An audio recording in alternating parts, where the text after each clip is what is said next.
ચાલો એ સમજીએ કે બે આકારો બરાબર એક સરખા ક્યારે કહેવાય. આપણે રોજબરોજ એક સરખી દેખાતી ઘણી વસ્તુઓ જોઈએ છીએ. આ બધી એકબીજાની પરફેક્ટ કોપી છે. ગણિતની ભાષામાં આ જે પરફેક્ટ મેચ છે એને એકરૂપતા કહેવાય છે.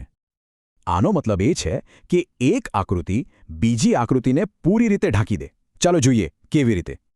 અહીં જુઓ, ડાબી બાજુના બે ચોરસ એકરૂપ છે, પણ જમણી બાજુના આકારો એકરૂપ નથી. પણ હવે વાત કરીએ ત્રિકોણની.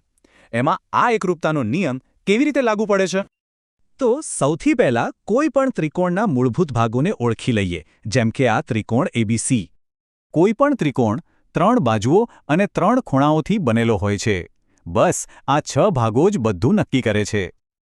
તો પછી સવાલ એ થાય કે બે અલગ અલગ ત્રિકોણ એકરૂપ ક્યારે ગણાય? તો આનો મુખ્ય મુદ્દો આ નંબર છે. કુલ 6 વસ્તુઓ મેચ થવી જોઈએ. બે ત્રિકોણ ત્યારે જ એકરૂપ હોય જ્યારે તેમની ત્રણેય અનુરૂપ બાજુઓ અને ત્રણેય અનુરૂપ ખૂણાઓ સરખા હોય.